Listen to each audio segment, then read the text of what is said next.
Hello there, you're watching World 360 on CNN News 18. I'm Maha Siddiqui. Over the next half an hour, we'll take you through all the major international stories of the week. Our pivot this week, from the LoC between India and Pakistan to the LAC between India and China, there was a significant thaw this week. Has the cooling down happened, keeping an eye on the new US administration of Joe Biden? That's what we'll explore in a bit, but before the deep dive, a quick look at the headlines.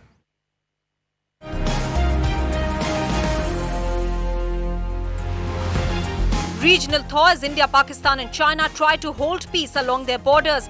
India-Pak joint statement welcomed by US. Jaishankar speaks to Wang Yi after Pangong pullback. US reports 500,000 deaths due to COVID-19 pandemic. President Biden calls it heartbreaking. And from Australia to India, tech and social media giants under scrutiny. Australia faces off with Facebook, seeks remuneration for local news publishers.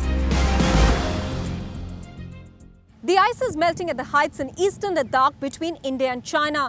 There has been a successful completion of disengagement at the Pangong Lake, which is one of the friction points between the two countries at the LAC. After which, S. Jaishankar and his Chinese counterpart Wang Yi had a telephone call on which they decided to move further and faster on the disengagement on all the other friction points. Meanwhile, there's been a cooling down at the LoC as well, with India and Pakistan coming out with a joint statement to recommit themselves to adhere to the 2003 ceasefire understanding. So do these developments in the region have a Biden connect? Watch the story for some answers. From the line of control with Pakistan to the line of actual control with China, this week has seen significant developments for the region. A thaw on both fronts as India and Pakistan announced a recommitment to the 2003 ceasefire understanding in a joint statement. And the disengagement at the Pangong Lake concluded successfully, leading to a phone call between India's External Affairs Minister S. Jaishankar and his Chinese counterpart Wang Yi. As a significant first step, as this forms a basis for resolution of remaining issues, so as to achieve the eventual goal of complete disengagement in all friction areas. The disengagement itself was announced suddenly on the 10th of February by the Chinese media, a day after the US Navy conducted military exercises in the South China Sea, as the new US president gave a clear indication of acting tough with China. Beijing, though, called it American muscle flexing. The United States frequently sent vessels and aircraft to the South China Sea to flex its muscle. China will continue to take necessary measures to firmly defend national sovereignty. On the other hand, China's close friend Pakistan agreed to hold fire on the LoC and honor the ceasefire. The last year has seen 5,133 ceasefire violations, resulting in 22 civilian casualties and 24 Indian soldiers being killed. In a significant comment, US not just welcomed the joint statement, but also suggested that it had nudged the two sides to it. I can say, and what you've heard me say from this podium and others from this administration say, is that we had called on the parties to reduce tensions along the line of control by returning to that 2003 ceasefire agreement. With the US factor in the backdrop, it appears that the various players could be hedging their bets at the moment. The question is, how will this peace hold in the region from here on? Joining us now on the show, Vipin Narang. He's an associate professor of political science at MIT. Many thanks, Vipin, for speaking with us. The question on everybody's mind, Vipin, is how are these developments taking place within a span of a few days? Is the cooling down in the region with an eye on the new Biden administration in the US? Hi, Maha. Thanks for having me. It's great to be here. I'm skeptical that this, let's call it the two-front peace initiatives, are largely driven by the Biden administration or the United States. I think the Biden administration probably has a basic and fundamental preference for disengagement along the line of actual control, ceasefire along the line of control. But I'm not sure that the Biden administration has been actively, may have been passively involved. But the Biden administration has been so distracted at home, focused, distracted is not the right, focused on the COVID pandemic, the economy at home, and repairing a lot of the damage that the Trump administration left on its doorstep. And frankly, the Indian subcontinent and the LAC and the LoC were not at high priorities, I think, for the Biden administration. There would have been working level officials, obviously, trying to work for and towards a ceasefire and disengagement at the line of actual control. But I think that these developments were driven by the actors in the region, as it should be. So I think this is good news for India, but we have to see if it's temporary or permanent. But even a temporary reprieve buys India time, and that's a good thing, I think, going forward. So, Vipin, you are suggesting that India needs to be cautious at this stage, isn't it? Oh, absolutely. I mean, I think we've seen these movies before with both India, China, and India, Pakistan. I mean, the May 2018 ceasefire lasted until it didn't last, right? And you had Pulwama on February 14th, a year later. And with the line of actual control, we've seen, the Doklam dispute, has led to a long-term buildup between India and China in that sector. And now, China has pushed on so many fronts across the line of actual control.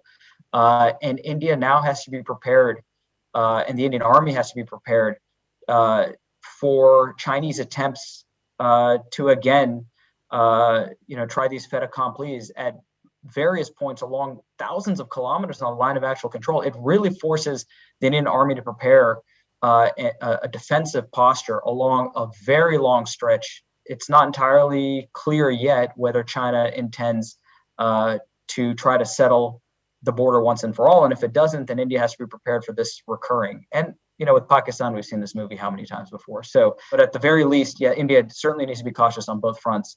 And the big change is that now the LAC has to essentially be LoC in a way, right? So the amount of effort that India's put into securing the line of control with Pakistan will now also have to be done with China, and that comes at significant cost to the Indian Army. Many thanks, Vipin, for joining us with your perspective from the United States there. And staying with news from America now, which has been the most badly hit by the COVID-19 pandemic. This week, the total number of deaths so far because of the COVID-19 pandemic that US recorded was 500,000. That is 5 lakh deaths. Joe Biden, the US president, called it heartbreaking, saying that he empathizes with the families who've lost their loved ones, going by the personal tragedies he has suffered in his lifetime. Meanwhile, America also recorded 50 million vaccinations this week. Joining us now from Atlanta is CNN's Dr. Sanjay Gupta. Sanjay, America has seen the maximum number of deaths due to COVID-19 pandemic. And even though the vaccination process is underway, America will have to answer the question for future as to where it went wrong, isn't it? Yes, absolutely. And this is a big question, Maha. I mean, I think in some ways in the United States, we did not take this very seriously in the beginning. We thought that we could just basically, it would go away on its own. And as a result, we weren't testing enough and the virus was still continuing to spread. We didn't really advocate for masks, and masks became very political here in this country. I think that the idea that they were just waiting for something like the vaccine without paying attention to basic public health measures was a significant problem. I will also say, Maha, the average age, median age in India is 28 years old. Here it's older, 10 years older or so, and there's a lot more things like obesity and inflammation, things that really make it worse for people once they do get the illness. But there's no question. I mean, we're one of the wealthiest countries in the world, and we did very, very poorly with regard to how we responded to this pandemic. We've got to learn those lessons for the future. So what are these lessons, Sanjay, that America has learned? Well, you know, I think some of the countries that did the best were countries that actually did basic public health measures very early and reacted very quickly to this. So we can't always wait for some big medical breakthrough if masks and ventilation and hand washing can make such a big difference. I think that's one of the biggest lessons. Also, I think, you know, just Maha, I think human psychology a lot of times is we don't work hard enough at preventing disease. That's true with our own personal health, you know, eating right, exercising, all those sorts of things. But it's also true as a society. You can't see the virus. You can't feel it. You don't feel the impact of it yet, and yet you have to act. How do you convince people to act on something that they don't yet feel? It's a really interesting question, but I think it's a lesson that, you know, we certainly have to learn and hopefully apply next time. Sanjay, there have been some encouraging results from the Johnson & Johnson vaccine front.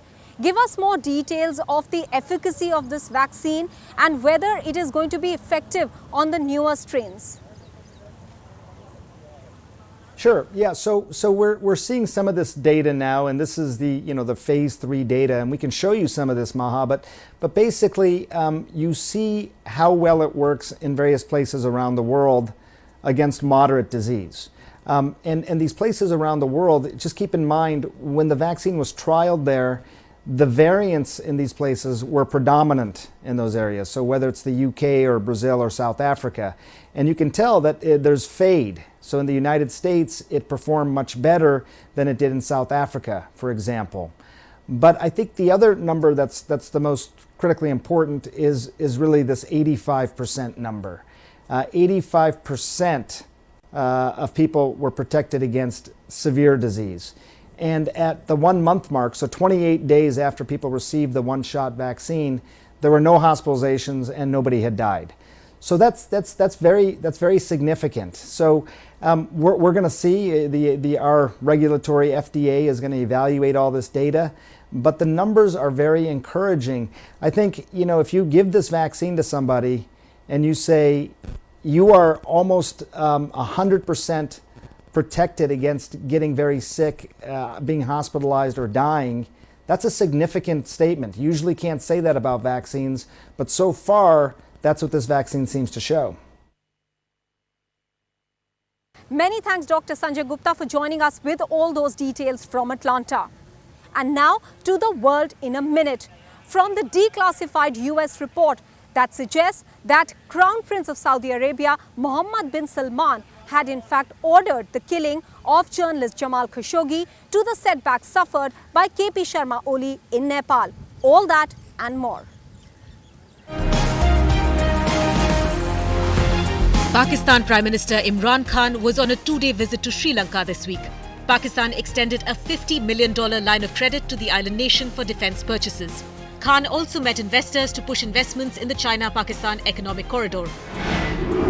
In a big blow to KP Oli, Nepal Supreme Court reinstated the dissolved House of Representatives. The court called the decision unconstitutional. The US released a report into the gruesome murder of Saudi journalist Jamal Khashoggi. The report implicated Saudi Crown Prince Mohammed bin Salman for ordering the journalist's killing.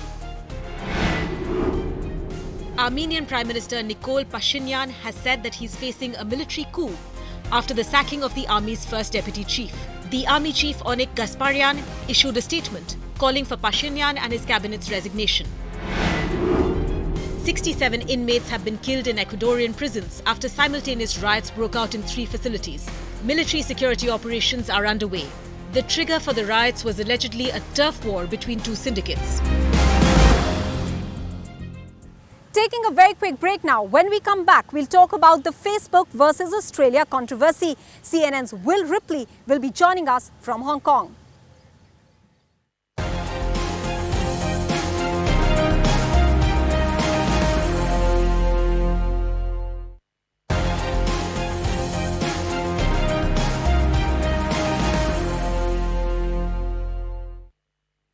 The Scott Morrison government has been locked in a battle with tech giants like Facebook and Google over paying local news outlets. Facebook took a drastic decision and blacked out news and information for some of its Australian users till a compromise was reached. So why is this story from Australia important in the larger global context when we are seeing a sizable number of people consuming their news through these digital platforms and social media?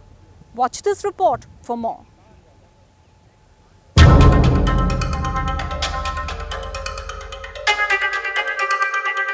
He's the 5th richest man in the world.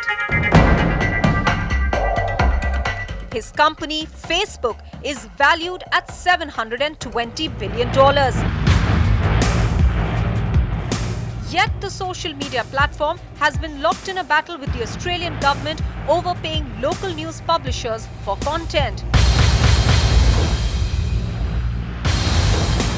For the time being, a compromise has been struck, with the Scott Morrison government agreeing to make amendments in the legislation meant to regulate digital platforms.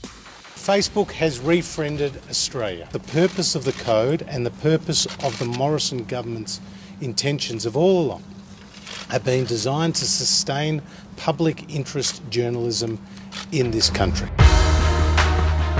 Earlier on, in a sharp response to the unamended proposed bill, Facebook had blacked out news content for many of its Australian users. The move had further aggravated the friction until the compromise was reached, under which the Australian government is giving time to tech giants to strike commercial deals with news outlets. In a statement, Facebook's managing director for Australia and New Zealand said, "We are satisfied that the Australian government has agreed to a number of changes and guarantees that address our core concerns." As the world watched the Facebook Unfriends Australia story, Prime Minister Morrison called his counterparts in India, Canada and UK and the French president to stitch a global coalition against the tech giants. Ironically, Morrison had posted on Facebook to tell Facebook that they may be changing the world, but that doesn't mean they run it. Joining us now, CNN's Will Ripley from Hong Kong. Will, should we see Facebook's move as a retreat or as a victory, and why? Hey Maha, well look, it really depends on your perspective. From the Facebook perspective, they've been in this bitter battle with the Australian government for months over this legislation because the way it was originally worded, Facebook felt was far too harsh because it allowed for individual or collective bargaining, and if that didn't go well, it made it very easy to then move into forced binding arbitration. Facebook felt that they might be in a situation where they had to pay Australian news outlets for content that they didn't actually want on their platforms. So they played hardball. They pulled their news feed last week from Australian Facebook users, which was very controversial because it also included vital information about the pandemic. But what happened on Tuesday, Australian lawmakers softened the wording of the bill to encourage commercial negotiation and to look at arbitration only as a last resort if mediation in good faith didn't work out. So from the Facebook perspective, they now get to choose which publishers they pay for content. From the government perspective, Facebook and Google will have to pay Australian news organizations that they put on their platforms. So really both sides have some sort of a win here, if you would. So, Will, increasingly with governments across the world as well being dependent on these social media platforms, these digital platforms for communication, how easily is this battle won against what is termed as bullying by these tech companies? What is the road ahead? Well, I can tell you, Maha, that a lot of governments have been looking at this Australian legislation very closely as a potential blueprint for legislation in their own countries, because it has been a long-standing complaint of governments that big tech companies, as you said, can be bullies, because they have such a mass number of users, billions of people accessing these platforms, they feel that they can just do whatever they want, post whatever they want. What Australia has said is, no, if you want to provide news in the Australian market, which has tens of millions of people, you have to pay these providers for the content that they generate. And other countries might find that very attractive. But again, from the perspective of those platforms, they don't want to be forced to pay everybody who posts news on their site. They want to have control over choosing which news outlets meet their editorial standards. Many thanks, Phil, for joining us with all those details from Hong Kong.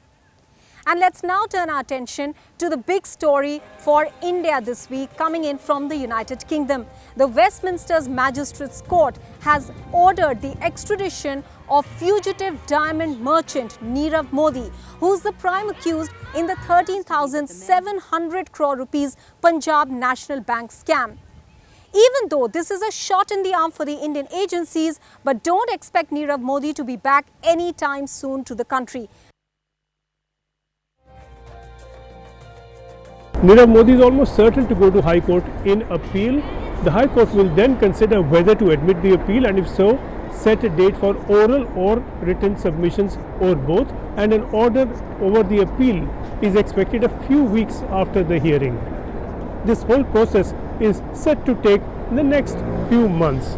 If the High Court confirms the order of the court here, then Neerav Modi has only one option left, which is to appeal to the European Court of Human Rights, and that again is a matter that may win him some time, but it is not likely to negative a decision of the court here and of the High Court in appeal. There is reason to believe, though, that the asylum route may not be open to Neerav Modi the way it was to Vijay Mallya, and the health card has not been very effective so far in the courts here. The matter has not been considered dire enough as claimed, and therefore if that were not to be a factor, and if these two cards were not to come into play, Neerav Modi should be on a flight to India later this year. That's it then on World 360. See you again next week. Bye-bye.